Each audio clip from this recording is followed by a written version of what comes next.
Good morning, everybody, and thank you for joining us for another webinar as we hopefully approach the end of this long and difficult lockdown we've all been facing. I firstly want to thank our sponsor for this event, Osprey Engineering Solutions. Osprey are a specialist talent acquisition and recruiter working in the engineering sector, specializing in fluid power and valves and actuators. The guys at Osprey have found us a number of people when I worked at Zodale. They know their industry very well. They're true professionals and they come highly recommended. So today's topic, we're going to talk about how going back to normal, whatever normal is or was, how that could affect our mental health. I don't know what you guys have been thinking of lockdown, but we found it very stressful. Two adults trying to work from home whilst trying to run a very substandard home school with a 4 and a 7-year-old. You've got the added stress of not being able to, go to the pub with your friends, go out and watch sport, just go and do some kind of release. So that got me thinking really into how, when we do go back to normal, we've got commuting, we've got office politics, we've got all the added stress and everything. What's that going to do to our mental health? Charlotte, could you advance the slides? I can indeed. Okay. Yeah, that's great. Just a quick intro. Tim Guest is my name. A lot of you will remember me when I used to run Zodale, which I left at the end of January this year to do business strategy consulting, leadership mentoring, and work in that sort of area, non-exec director work as well. And in my spare time, again, when we could meet up with people, I used to do school student mentoring, particularly with disadvantaged kids. So I hope to do more of that as and when we can start seeing people face to face again. I've got a special guest on today. So Charlotte, could you introduce the slides, please? One more. There I am. Yeah, so I've known Charlotte for a number of years now, and when I was looking for a speaker, I couldn't think of anyone better for this particular subject. So Charlotte, could you introduce yourself, and I'll hand over to you. Sure, thanks, Tim, and thank you for the opportunity to come on here as well. So my name is Charlotte Braithwaite. There's a picture of me at the side there, so you can get a sense of who I am. I'm a psychotherapist, coach, and educator. I've done 7 years training in 2 types of psychology. One is called psychodynamic. I mean, in a nutshell, that's sort of focusing how our early years and early experiences shape us as an adult. And in psychosynthesis psychology, which focuses on consciousness itself. I have a successful private practice in courage counselling and coaching, and I'm currently writing a thesis for my master's called The Corona Catalyst. So it's actually a psychospiritual perspective on the global pandemic in service of the evolution of human consciousness. So this is a subject that I'm really interested in, as to how humanity will adapt in the face of this pandemic.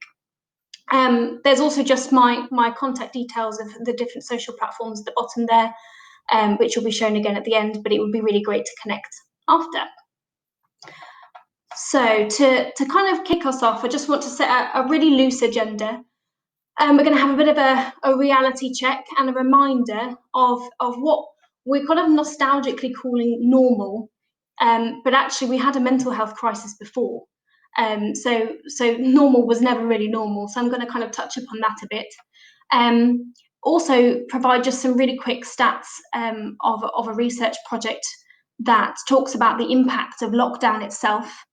And then take you through kind of 2 stages. One is the individual perspective on mental health. So this is probably more aimed at employees, but affects us all. And then kind of looking at an organisational perspective as to what we might encounter back in the workplace, how to help the team adapt, and the dynamics to be mindful of. So there will be an opportunity to ask some questions in between these 2 kind of phases. So if you have any questions, hold on to them, and I will take you through the first bit. Now, the first bit that's been really helpful for me, this is Brené Brown. I'm sure many of you have heard of her. She, for me, has been a real advocate and thought leader on courageous leadership during difficult times.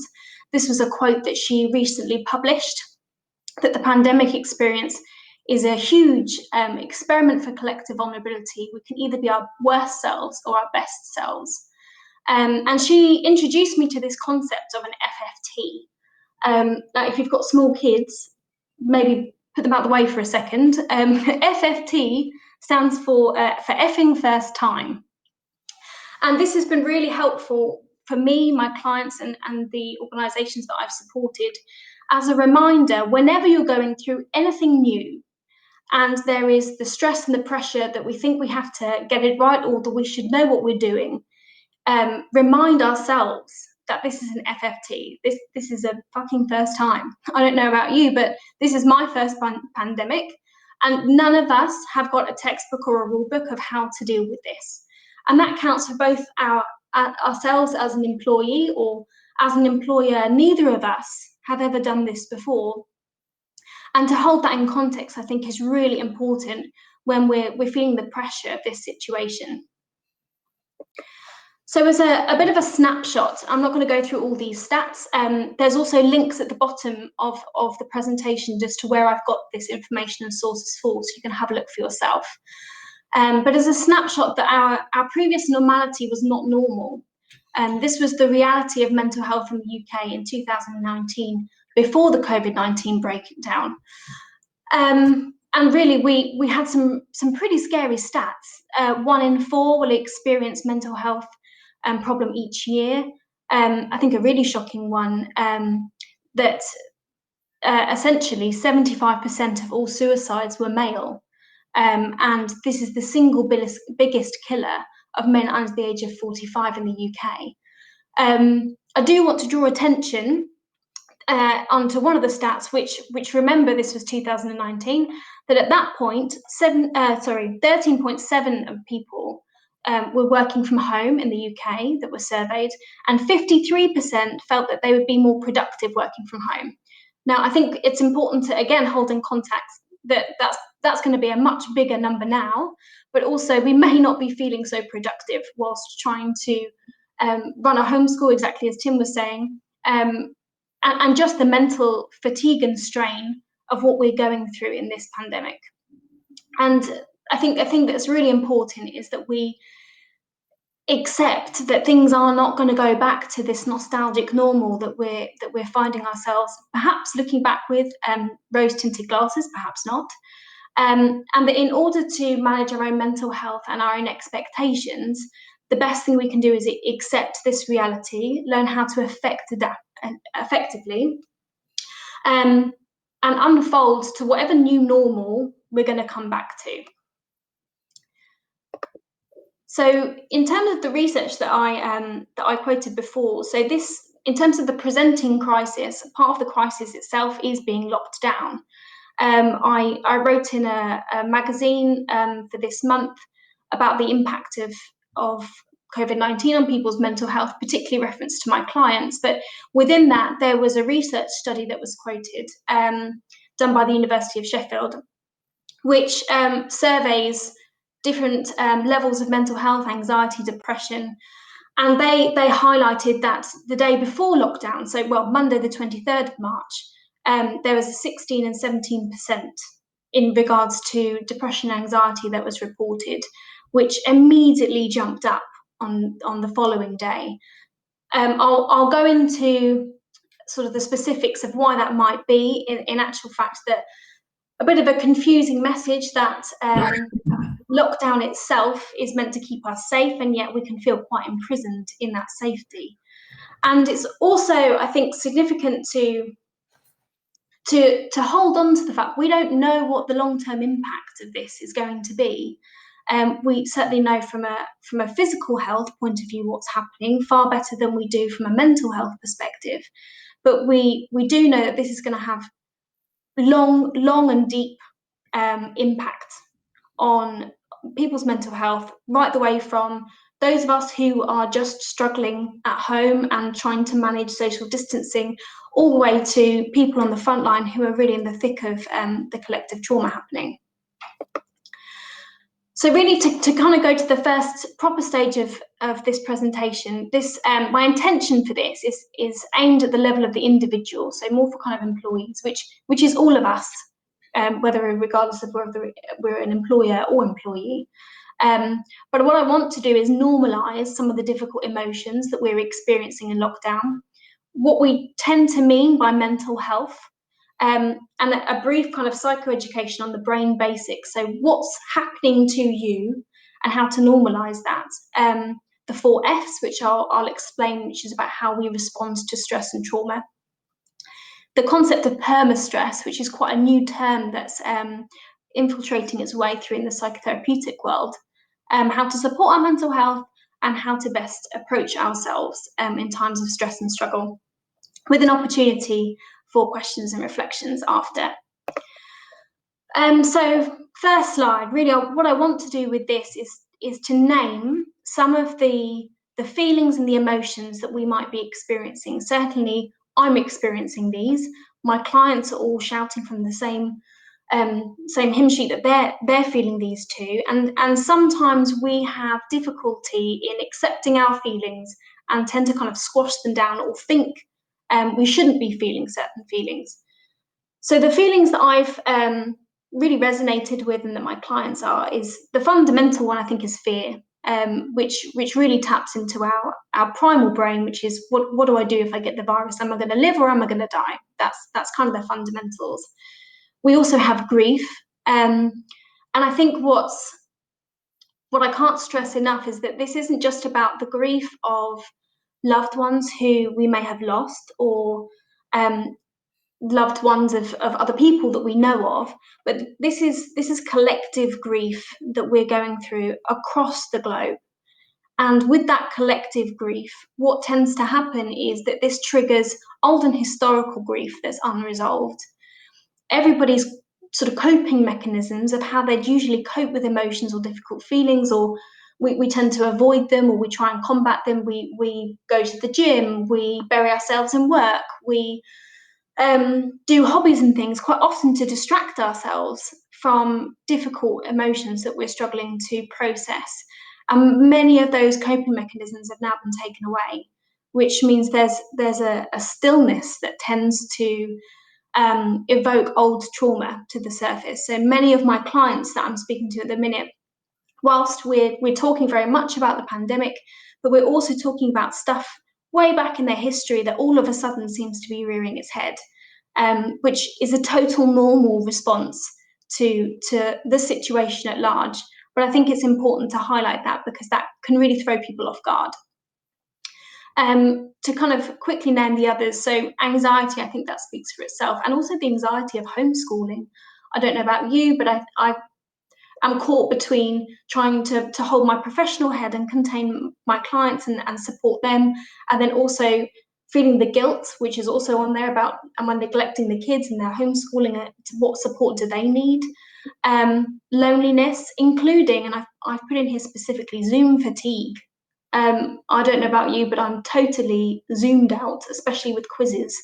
So I think actually allowing ourselves just to have a break from desperately trying to connect with each other online sometimes can really support our mental health. Anger is another one. Anger, whether you agree or don't agree with how the government is running the show, and the rule breakers. So those people that are going and having nice picnics in the park with multiple friends and family, and the anger and the injustice that we feel about that too. So really, it's to normalise that all of these feelings are totally to be expected, including the guilt sometimes if we're actually doing okay. Maybe we're totally financially okay and we're stable, and that's not been an issue for us in this particular circumstance, and that could almost induce a bit of a survivor's guilt. But these emotions all have a direct impact on our physiological health and our mental cognition, how we actually function. And our sort of recovery, I guess, from this is our capacity to feel, recognise and respond to the need that's underneath those emotions. And I'll explain a little bit more about that as we go along. So I think it's also important just to kind of clarify what we usually refer to by mental health, because there is a difference between mental health and mental illness. Mental illness is usually something that is long-term, that is neurological as well. So perhaps something like schizophrenia, for example, would heavily fall into the category of mental illness rather than mental health. What we tend to refer to as mental health, especially in the workplace, is when our nervous system is under stress. And our stress, how we feel our stress, it directly and immediately affects our ability to perform and function both personally and professionally. And stress, which I think gets a bit of a bad rap, and I get it because it feels horrible, but stress is actually our most natural reaction to the central function of our brain, which is fundamentally focused on our survival. And some kind of simple facts about our stress brain is that it's caused in the limbic brain, which I'm going to talk about a little bit more in a minute. But the reason why it's important that we understand it's caused in the limbic brain is because by default, this part of our brain is largely unconscious. So if we set an expectation that we can control the feeling of stress, we are setting ourselves up to be heavily disappointed. Our stress brain is our survival brain. And actually, it's in service of our survival. We want to thank our stress brain. We don't want to be in it the whole time, but it's fundamental to our survival. There's also been lots of studies that you can read more about, actually, in the little link at the bottom that's really interesting, that stress is responsible for up to 80% of all disease. And I think the most important one for me, and for the clients that I work with, this seems to really resonate, is when we understand that our survival brain is fundamentally out of date. Our brain, our stress brain, our survival brain, is programmed more tailored to saber-toothed tigers, not smartphones. And when we understand that, we start to then understand why we, in today's modern world, feel stressed so much of the time. So, the brain basics. So I'm going to take a really brief overview over this. I don't want to get too kind of bogged down in the theory of it all. But I think it's important to understand that whilst we refer to having one brain, we actually kind of have three components to that brain. The brain that we tend to think we come from, we like to think we are logical, rational, and in control. Fundamentally, that only accounts for about 30% of our brain cognition. So that's the thinking brain. This is the neocortex, the adult brain. So this is the brain that you tend to use probably more at work. So we're problem solving, we're analytical, we're rational, we're logical. This is where we'd like to conduct ourselves and our behavior from. This is the newest part of our brain. And like I said, only around 30% of the time are we actually kind of in control of and directing ourselves from that part of the brain. The little sort of, I guess it kind of looks a bit like a baked bean, the amygdala there, it's the emotional brain. This is the limbic system. And this talks to the instinctive brain and the thinking brain. So it's kind of the middleman. And this is where our emotions are picked up on. Now, I've put there that it's sort of half unconscious, half conscious, in the fact that quite often our emotions arrive before our consciousness does. So we can bring them to consciousness, and that's really healthy and really helpful. But most of the time, our emotions are generated unconsciously. And when I say emotion, I use the term emotion rather than feeling, because emotion is broken down, it's energy in motion, emotion. Our feelings are energy in our body. And we can see from the heat map on the side there how different emotions, different energy in motion in our body is fundamentally changes our physiological being. So when we're feeling emotions, they are very, very real. And we don't feel emotions in our head, we feel them in our body. So it's to understand that we're integrated in that way is really fundamental to our physical and emotional health. And then we have the instinctive brain, the reptilian brain. This is completely unconscious. We don't sit here and consciously think, I have to beat my heart, I have to beat my heart again and again and again. Our body takes care of all of that.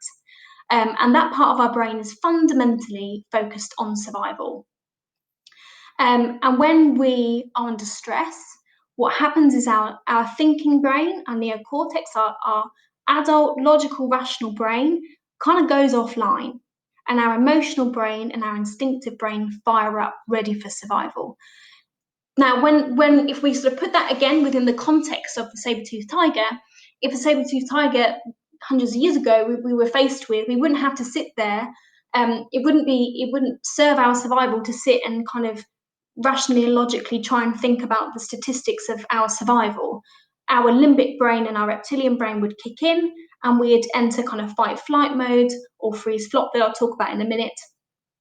So it's really important that our limbic brain and our reptilian brain are working. They do exactly what we want them to do, but it's learning how to manage that and how to bring our nervous system back down to kind of equilibrium. So these are the 4 Fs. I use this a lot with my clients, especially those who have experienced trauma and are kind of confused by their reaction at the time. So this is a diagram called the window of tolerance. And if we sort of put this in the context of the pandemic, we were sort of a little boat. If I make it quite generic, we were the little boat in the middle, and we were kind of going about life, maybe sort of December time, navigating the sort of fairly known seas. So they put in here about sort of carrying on with daily life in the river of well-being. Now, it might not have been well-being all the time, but we know these seas. We can navigate what's familiar to us. We may find kind of the commute a bit stressful, but we know how to deal with that. So we're in charge of the boat, we know our direction, and we know our course. Then in comes sort of COVID-19, and we're fundamentally faced with a threat. And our level 1 response is to go to hyperarousal, and this is level 1 is fight. And fight is when we think, so in the context of saber-toothed tiger, this might be more of a kitten. So we may look at the kitten and think, actually, no, I'm fairly sure I can take this on. So our body prepares us to fight in the anticipation of, no, there's a very healthy chance here that I'm going to be able to fight this off. If that kitten is more like a big cat, our body goes into sort of level 2, which is about flight. So this is, okay, I can't fight this off. My best chance of survival is to run. Now, what makes things really difficult with COVID-19 is we can't see it. We can't see it. We maybe have some clues. If someone coughs, we may run a mile, but we don't know how to fight it. It's not something we can physically and tangibly wrestle with. So this puts our nervous system into a conflict. Rationally, we know there's a danger, and yet our nervous system doesn't know how to cope with that. We don't know how to deal with something we can't see, even though we know there's a threat. In that hyperarousal, this is where we sit in sort of that anxiety. Anger is one of the fight-flight, particularly with fight, one of those sorts of emotions. So when we're feeling quite agitated at this time, it's because our body, our actual physiological body, is preparing for a fight-flight, but we're sort of overriding that with our rational brain. Then we kind of ramp up a notch. So even though sort of it looks like hyperarousal is perhaps the more the more energetic of the two, when we can't express that energy or release it, our body starts to shut down, and this is where we go into level 3 and 4. This is the hyperarousal, which is when we're feeling really numb, we feel exhausted and tired, we can't focus properly. This brings up sort of feelings of shame, disconnection, and this is sort of fundamentally where depression sits. Freeze is when our nervous system literally gets stuck, so it doesn't know what to do. Back in saber-toothed tiger days, this would be the logic behind this would be as if we stay super still, maybe danger will pass. And then level 4 is complete and utter power down. When you see people that are severely traumatized or really frightened and people faint, this is flop being induced.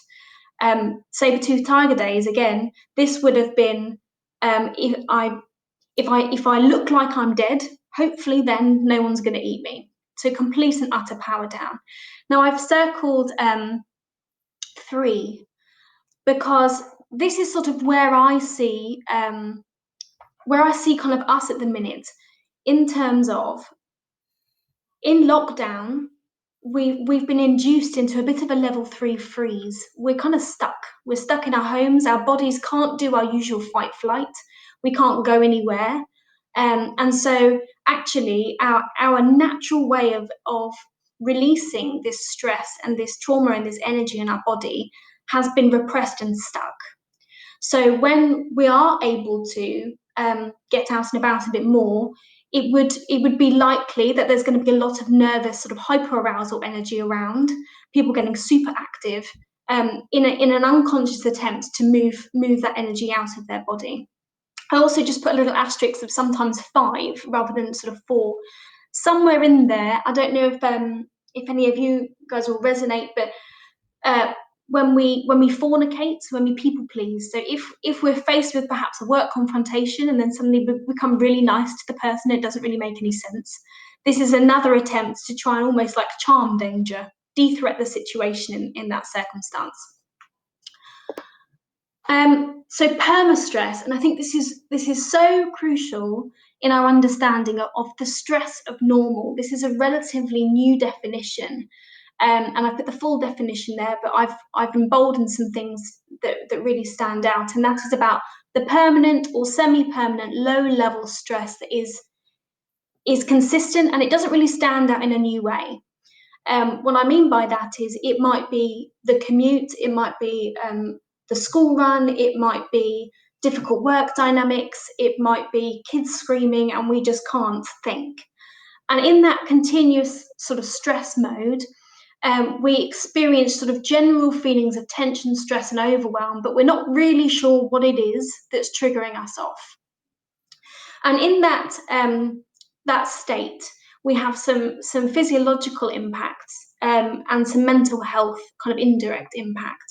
The physiological is quite often restless sleep. People who are in this state of perma-stress really struggle to sleep usually.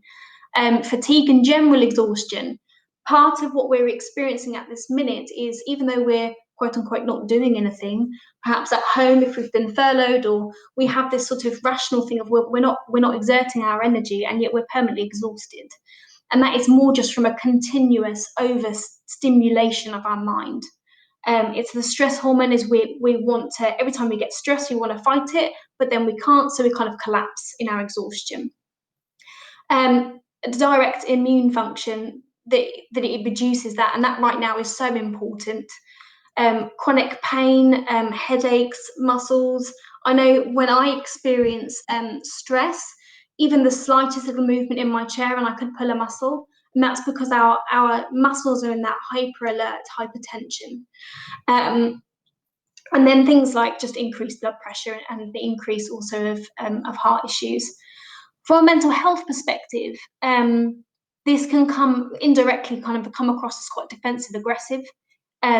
Stress massively, it actually kills off short-term memory cells. So our attention span really struggles. Self-sabotage, negative thoughts, and procrastination is a big one. As well as I think sort of going to these places and these behaviours that we may recognise in ourselves and with others. Usually we're better at pointing them out in others, of course, about kind of victimhood or blame and judgment and martyrhood as well. So I've kind of put there what might actually be happening in the stress brain, but some of more of the behaviours that we might see as well. So how to support your mental health? There is some really fantastic resources and graphics that you can find on various different websites, including this one here. Granted that the writing is rather small, but some really good tools and techniques in terms of staying connected, really getting back to basics. And I can't stress this enough of meeting your fundamental survival needs of sleep, diet, exercise, and rest. We are quite simple in that regard of what we can do to support our physiological health, that, as we know, is all integrated to our mental and emotional health. Another point that I exercise really strongly with my clients is approaching their stress with curiosity rather than control or condemnation. So often we stress about being stressed and judge ourselves quite harshly. And I think to approach it with curiosity and open that space up within ourselves of actually what I'm stressing about, can I control it or can I not? What can I control? What can I do for myself? And what can I let go of? I know I cannot control what the government's doing, but I absolutely can wash my hands. So just even those really small actions that we can feel more in control of can help reduce our stress levels. Reducing the amount of news and notifications, that's a big one. But also kind of mindfulness activities, meditation, breathing exercises, especially breathing. Breathing is one of the few bodily functions that is both conscious and automatic. So the fact that when we slow and when we consciously control our breathing and count our breaths, we bring the adult brain online, that neocortex, we fire up our conscious control, and we also start to soothe the nervous system. So if there's one thing that I'd really like to offer, which is a practice that I do a lot with my clients in particular, but I think is applicable to everyone, is to let go of what we think things should look like. Should for me is a totally banned word. Should implies expectation and pressure. And this especially comes up in kind of comparison theory, and social media plays massively into this, of comparing about what someone's amazing homeschool project looks like, and you're sat there thinking, gosh, I've put 4 films on for the kids back to back because I just need to get through my emails. And it's about focusing really on meeting your needs and communicating them effectively. Quite often we all hope that other people can read our minds and meet our needs, but actually we need to, whether it's our employer or whether it's our partner or a family or a friend, that how we communicate our needs directly affects as to whether then they can be met. And especially when it comes to our nervous system, that our survival brain is like our inner child. It doesn't matter how old we are, we all have an inner child that is totally preoccupied with feeling safe and loved. And if we approach our survival selves from our inner critic and scold ourselves for feeling stressed or for having a bad day or for snapping, we're only going to induce more stress and shame. So first of all, if you freak out, forgive yourself for being human. You are not an algorithm. We are all going to slip up, make mistakes, have bad days, but approaching yourself with curiosity, compassion, and kindness goes a really, really long way. Without that, we're only going to get ourselves into more of a stressful situation. So I think that brings us to the end of the kind of the first section. Tim, was there any questions? Yeah, that was very interesting, Charlotte. It certainly resonates with a lot of what I've been feeling during the lockdown as well. We have one question already. If anyone has any other questions, post them in the chat. One question's just come in, was that how do you cope with a colleague's hypoarousal? And this person is asking for a friend. Yeah, so the next section might be quite helpful, which touches more upon kind of office politics and how that looks. When we are around other people, everybody else has their own sort of energetic vibration, and we absolutely pick up on other people's energy, which can then set up our own nervous systems. If you've got a friend who or member of your family or whoever, a colleague who is particularly anxious, one of the things that can really help is if to keep yourself grounded and to separate out what is yours and what is theirs. Quite often, if somebody is particularly anxious, it triggers off in ourselves kind of a rescuer where we feel like we have to be responsible for calming them down.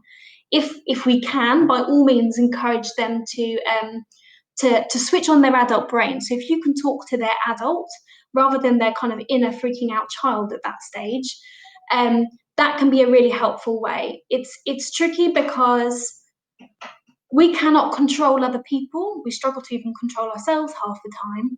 But making sure that you stay grounded and you stay connected to yourself and being mindful of what's happening for you enables you to at least stay separate from that kind of that energetic transaction. Yeah. Okay. Well, that will make sense.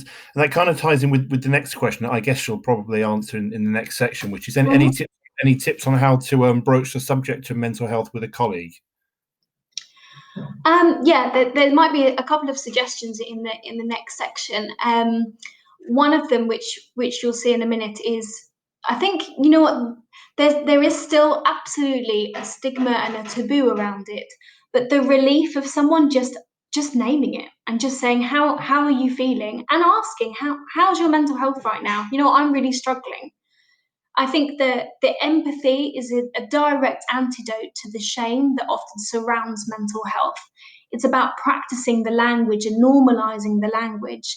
And for myself and for my clients, actually having an open conversation about how we're feeling, even if it's not kind of the light and fluffy emotions that we tend to kind of say, oh no, I'm fine, everything's great. But just having a real conversation really opens up that connection that I think people are really longing for. Yeah, yeah, I think that's right, and certainly I know you're coming on to this in the next section as well. But it's kind of sort of having initiating group discussions so people can share their own Absolutely, experiences. Yeah. absolutely, yes. We have the last question is what can an employer do? But I think we're coming on to that, the person who asked that question. We've got someone who's complimenting you on the presentation, so it's an excellent presentation. In Well, your thank you. opinion, is Mhm. mental health going to be the next pandemic worldwide? And how do you see us going forward in the next 2 years? Gosh, what a question. I'm not at all going to pretend like I can predict this, but I think there is going to be big repercussions. I think, especially as I said before, for those on the front line, but just the trauma itself of lockdown, whether or not we've had the virus, is setting off our nervous systems and triggering that old trauma that I said before. So I think we were already in a mental health epidemic. I think if we it's difficult because we can't measure it particularly. Yes, through surveys and through statistics, but this isn't always physical symptoms. I think educating people on this sort of stuff is absolutely critical to how we adapt and evolve. So I'm of the opinion, in my opinion, I think yes, this is going to have a huge impact from a mental health perspective, and something that we're going to be dealing with the repercussions of for a very long time. Yeah, yeah, I think you're right. And then the last question does nicely bring us into your next section. So I think if we move on, this will probably be answered. It's in Mhm. my HR capacity. Sometimes it's exhausting supporting the whole workforce. I mean, I can empathise with that. How do I let go at the end of the day, and not worry about everybody else's issues? It's a very good point. Yeah, that's a really, really good question. And this is something that I really deeply resonate as well with being a therapist. I think that there is some parallels in kind of HR and therapy in terms of the holding that we have to do for people and just the containing of people's emotions.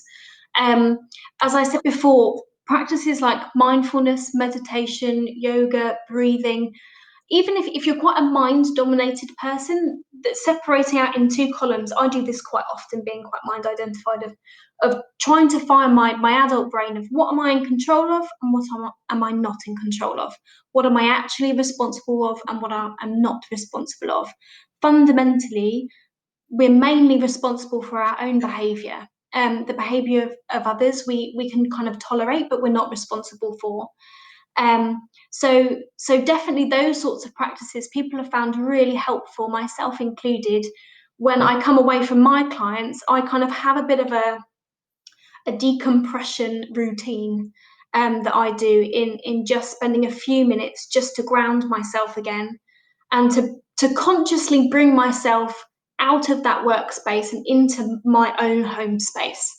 Um, and if you have a Google, there's some really great resources as well that might find helpful.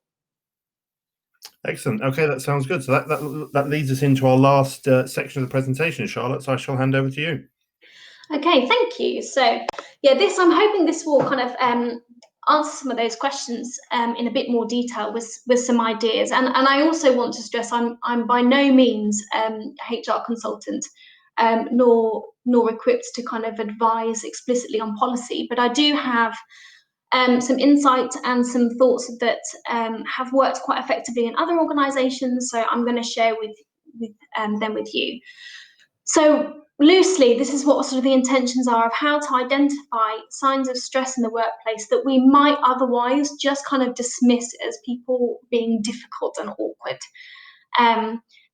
This is important in terms of what we might see more of when we come back to the workplace, and maybe we're even seeing it now. Levels of consciousness. This is a little bit deep in the theory side of things, but I think it's really important to understand just the different levels of consciousness from an integral theory point of view, and how we can use that knowledge in terms of communicating and expectations of behaviour. How to help the team adapt in accordance to what we know about the brain. So there's that 3 elements of the brain, and reaching out to those different brain needs and seeing how we can support them. 2-word check-in. So there was a tool to foster open culture and dynamics to be mindful of when we return to work. So workplace stress and levels of consciousness. Now, if we ignore all the colourful part for a second and just look at the bullet points down the side. So signs of stress and mental health struggles in the workplace that we might otherwise dismiss or misunderstand. I think we can all account for, whether it's now or pre-COVID, that we can recognise maybe in ourselves and in our teams some of these types of behaviours. So people being super defensive and aggressive, that's somebody entering fight mode there. Something's been triggered off in their survival brain. Rash decisions. Rash decisions is when the body goes to try and make a fight or flight judgment and the adult brain is turned off. So we may make a snap judgment, and then later on, when our adult brain has come back on, we think, why on earth did we do that? Also, irritability being sort of antisocial or removing themselves. Someone who's feeling really overwhelmed can sometimes seem a bit off, a bit antisocial. Equally, there's a hypersensitivity and a hypervigilance. One thing I think is coming up a lot, which we're seeing, is people policing. The public are policing each other. So people tutting if you're not giving them the full 2-meter distance, or people kind of giving you the eye in the shopping centre if you pick something up and put it down, and then getting out their hand wipes and wiping the packet of biscuits down. That happened to me the other day in Aldi. So there's a real kind of hypersensitivity and a hypervigilance going on. Restless and can't sit still. So lots of coffee breaks, people walking around the office, seemingly kind of catching up. Part of that is that when our bodies are in that fight or flight mode, we need to keep moving.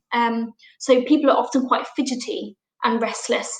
Careless mistakes as well. I think that we judge ourselves and others quite harshly on this one, that when we truly understand our stress brain, part of that is that we can't function. Essentially, we lose our cognition and our function. So when we have these careless mistakes, quite often it's not because of laziness, it's more because of actually part of that brain is shut down at that time. Mishearing and repeating ourselves, unable to multitask. I've put in here that this is a myth. Actually, according to a study done by Simon Sinek, only 2% of us can actually multitask, and I'm probably, you're all thinking, well, I must be definitely part of that 2%. Quite possibly unlikely. We're just very good at flitting from one task to another very quickly. Hoarding sugary snacks, frequent bathroom breaks. This one especially, when we're in fight flight mode and when we're in flop mode, all the blood comes away from our bowels and we need to go to the bathroom a lot. That's our body preparing to run away as quickly as it can, and we need to get rid of anything that is weighing us down. So quite literally, when we are scared shitless, that is what we mean. Headaches, muscle tension, dry mouth, profuse sweating, victim mentality and overwhelm. So these are some of the behaviours that we may see. And sort of moving now, following the red line across into the different levels here of consciousness.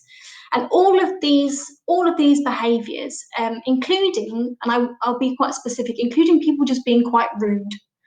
and quite unaware of themselves, is when people are operating fundamentally in our most primitive level of consciousness, which is egocentric. And that is, I am primarily concerned with my own survival. It's about me, myself, and I. Going up a level, so ethnocentric. Now, many of us are operating on this as well, and this is about concern for my group identity. So now I'm absolutely concerned for myself, but I'm also concerned for the people that I identify myself with, and that might be your family, a religion, even a sports group, but most importantly here is about my organisation. And what we want to do is to try and raise people's levels of consciousness out from egocentric into ethnocentric. And what that means is we might get, I don't know, Carol. Carol is a long-term cleaner in your organisation, and you invite her in to back to work, and she is absolutely livid that you did not tell her 15 minutes after Boris Johnson initiated lockdown and furlough that you didn't communicate this to her, and she had to wait 3 days, and she thinks it's completely out of order. And Carol at this point is completely in egocentric mode. And what's important to understand about that is at that point, her adult brain is offline, and she is purely thinking about her own survival, and she does not have the capacity at that point to even consider that as an employer, you are also in an FFT, you've not done this before, and that when Boris Johnson is making these decisions, you guys are all having to figure out how we're having to approach this. We've never done this before. How are we going to save an organisation? How are we going to keep going? How many staff are we going to furlough? So what we want to do is try to reach Carol's adult brain and widen the context. So to meet her survival need, to acknowledge, yes, I can absolutely understand that was really frightening for you. And this is where we were coming from. And that we bring ourselves up to that group identity. Helping the team adapt. So this is this is about essentially how we help the team adapt in according to our different levels of the brain. So we said about those 3 different parts: the instinctive brain, that's our reptilian brain, our thinking brain, and our emotional brain. So from some thoughts and some tips around how we can help meet the needs of each of these different parts of the brain. So remember, our instinctive brain, it's absolutely focused on safety and keeping us safe and keeping us surviving. And some of the ways that we can do this when we go back into the workplace, what we can visually see, if they walk into an office and they can visually see that things have been moved around and that there's social distancing and there's hand sanitizers and cleanliness, automatically this sends a signal to that instinctive brain of, okay, our safety is being taken care of here. Something I'd really advocate, if possible, that a couple of people who are MDs and CEOs of organisations are implementing is a survey or reaching out to their staff before you even go back to work, quote unquote, into an office, and asking them one simple question: what is most important to you when you come back to the workspace? And that might be that there's flexible working hours because I have to sort my kids out. It might be, actually, I can't even come back into the office because my kids can't go back to school yet. It might be the most important thing for me is that I can bring my own separate milk in and put it in the fridge and know that no one's going to touch it. Now, whether we can do all these things or not, it's a different matter, but allowing people to feel heard and allowing people to know that actually their safety is a priority to the organisation is going to really help soothe that instinctive brain that's focused on those primal fears. The next level, sort of the thinking brain, the logical brain. Now, this is what we were talking about with Carol, our imaginary long-term cleaner, who's super caught up in her stuff. She's in an FFT. She's not done this before. You guys are also in an FFT at an organisational level, and you really want to appeal to understanding that bigger context. So whether that's a reintroduction into the workplace and having a process or a briefing, but also, if possible as well, to sit down not in a way to scare them, but I think in a way to educate them of actually the organisational impact about the facts and figures. What are we dealing with? because as an employee, we're not exposed to half of the things that employers have to deal with. And actually educating on those decisions cultivates that empathy, that this is an FFT for all of this, we're all together. And also being really clear on what the priorities are now. So people feel like there's a plan and we know where we fit into that plan.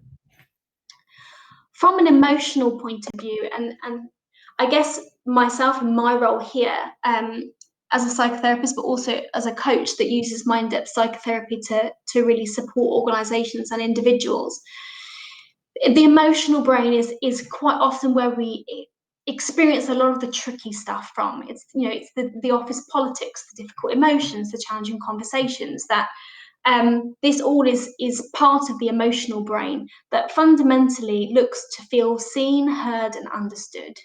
And there's some really simple ways that we can appeal to that emotional brain and help to soothe that part of it down. It's really simply asking people how they're feeling, not how they're doing, and fine is not an acceptable answer. How often we do it all the time, I'm guilty of it too. We ask people, hey, how are you doing? As if we're asking them on the activity that they're doing, when we actually kind of mean, how are you feeling? Equally, some people we just ask, oh, how are you doing? And we don't really want to know how they're feeling. And people know this because they go, oh, no, I'm fine.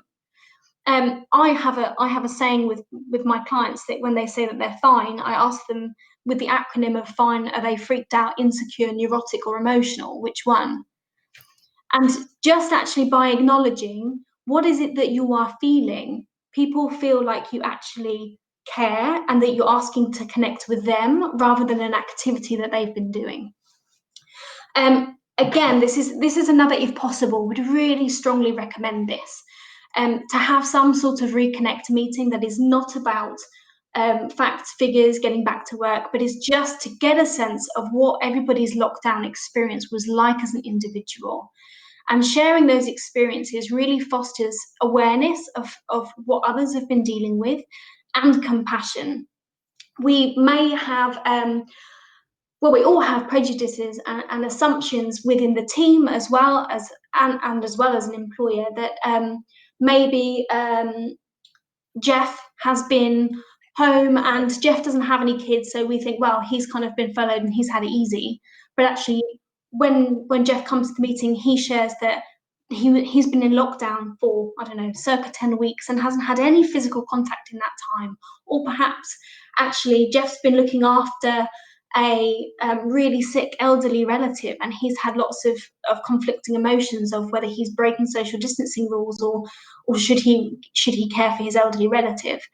And that can really help as an employer and as an employee with your colleagues to just get a sense of where people are at.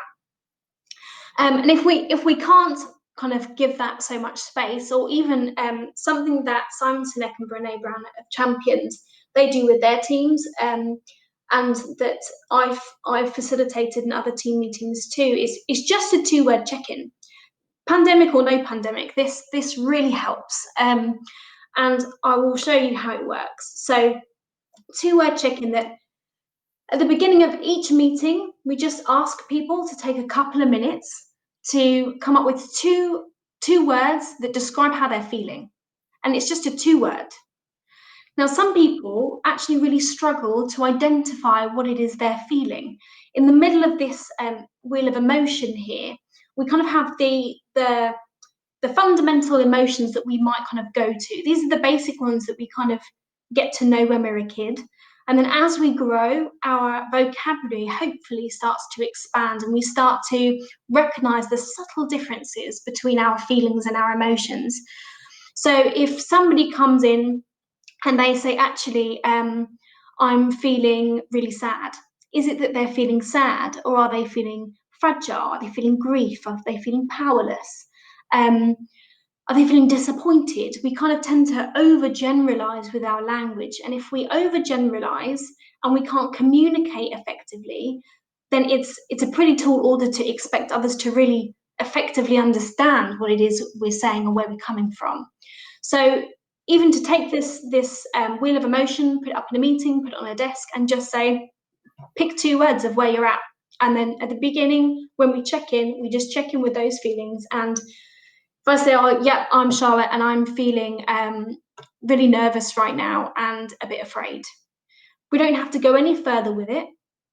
I think it's, I put a little NB at the bottom here that this is not intended as an invitation for group therapy.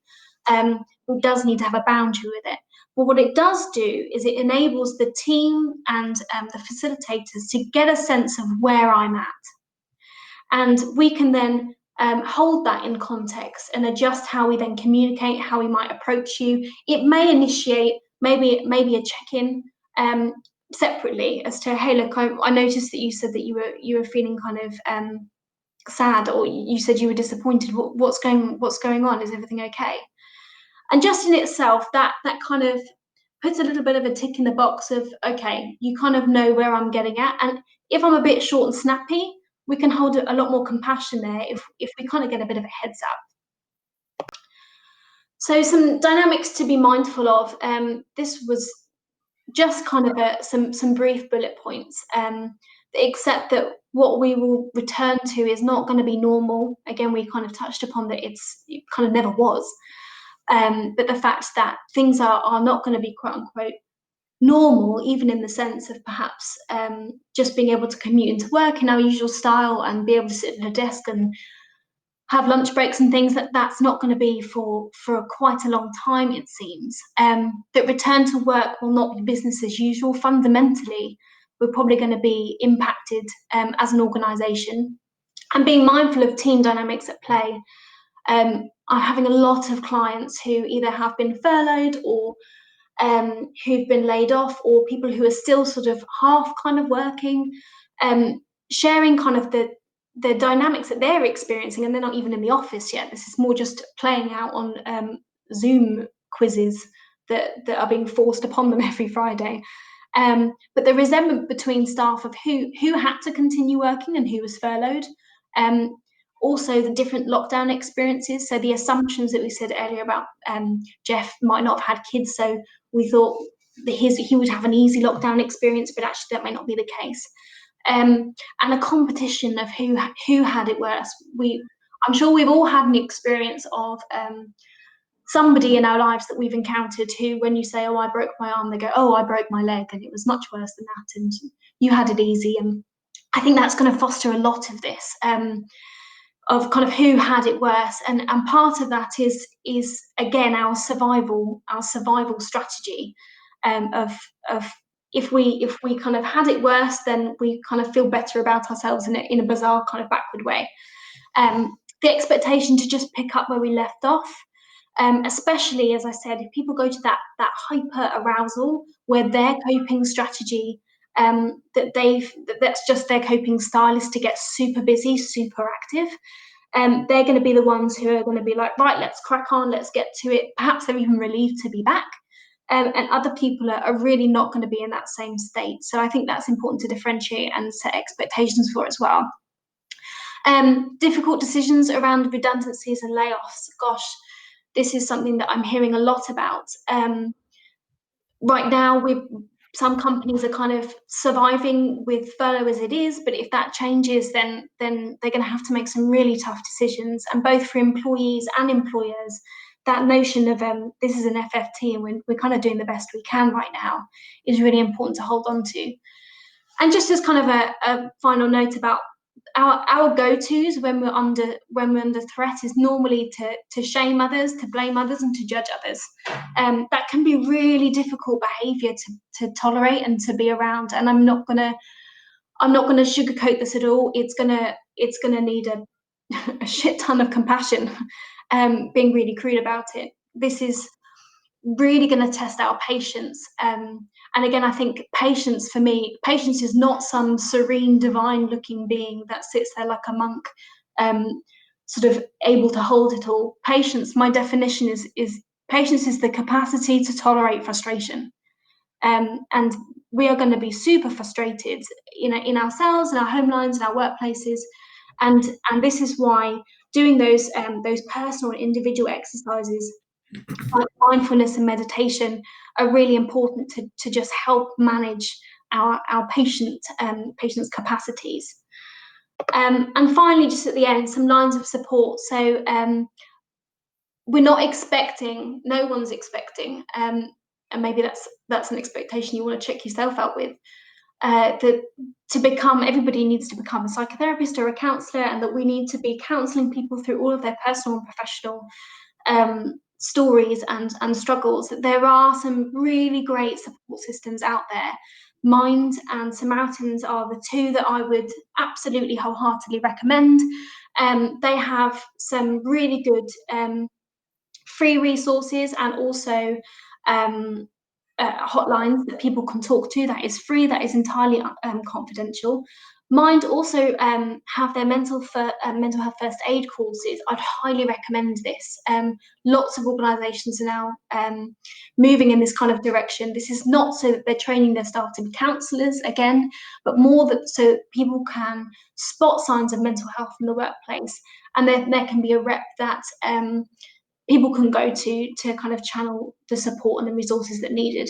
There are some EAP programs that I've done some work for as well, and probably more from a kind of a personal point of view. But if you are seeking, or if you know somebody who is seeking some counselling support, these websites, the BACP, the UKCP, and the Counselling Directory, are really, really good websites.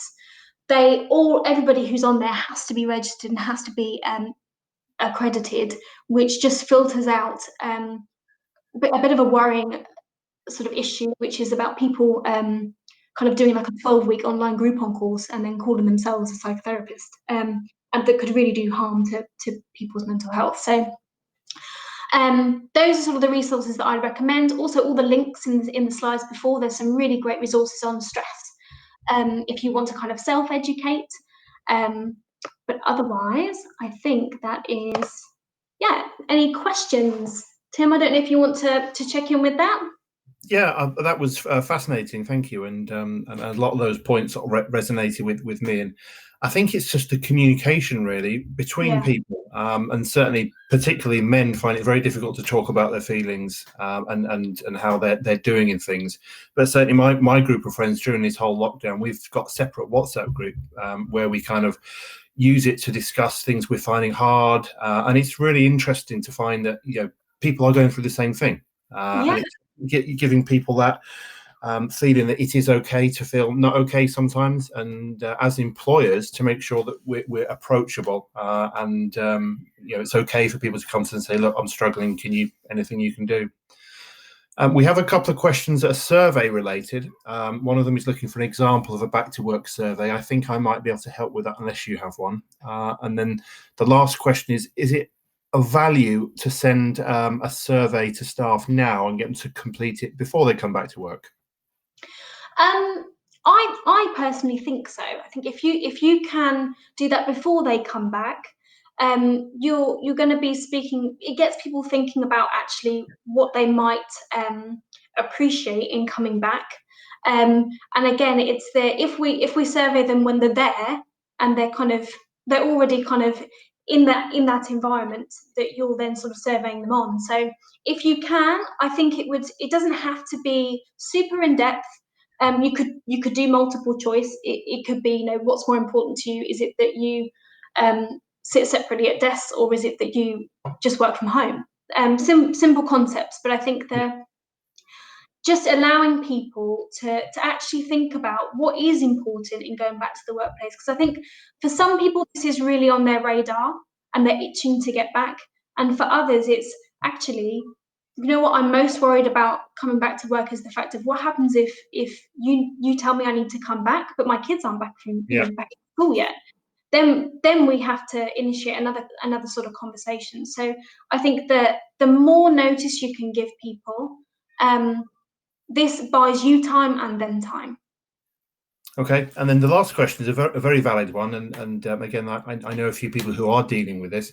What would your advice be to people who are also having some existing medical issues that they're having to deal with on top of this, and on top of these mental issues going back to work, and try to fit this in with your day-to-day activities? So just to clarify, is that are we talking about, I don't know if you can tell me from the question, Tim, is this they have existing medical issues or existing mental health issues? He says medical issues, but I suppose kind of both really would be relevant.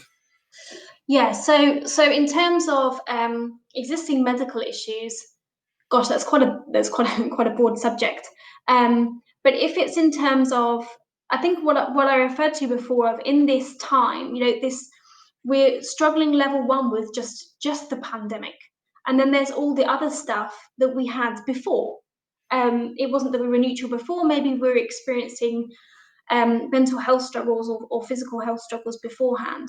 And I think going really, really fundamentally taking care of your physical health as much as possible, of going through the channels of support that are available to you, and from a mental health perspective, a really massive, huge, healthy dose of compassion, first and foremost. Without that, we're going to get ourselves even more stressed with that self-judgment and self-blame. There are, as I said before, there's some really good resources on how to sort of practices like mindfulness and meditation that are some people's comfort zones, are not necessarily applicable for others. Sometimes just relaxing music in the background. So much of mental health sort of activity is the narratives that we keep going over and over and over in our mind, and that induces stress in our body. So being able to kind of give your mind a break can just help alleviate those mental health kind of symptoms that we struggle with, if it's referring to things more like depression and anxiety. Excellent. All right. Well, that brings us to the end of the presentation. From my point of view, that was fantastic. Very, very interesting. I can certainly relate to a lot of what you said, and it's given me some good tips when we do finally get out of this. Thanks for joining, everybody. A recording of this will be sent out about 2 hours later. If you do have any questions for myself and Charlotte that you wish to pose, sort of privately or separately, our contact details will be in there as well. So, Charlotte, thank you very much. Enjoy everybody. That's great. Thank you. Thank you for your time and for all the questions and for everybody attending too. I think this is a really important topic and one that absolutely we need to come at it as a collective to support each other. Yeah, brilliant. Thank you, Charlotte. Okay, thank you.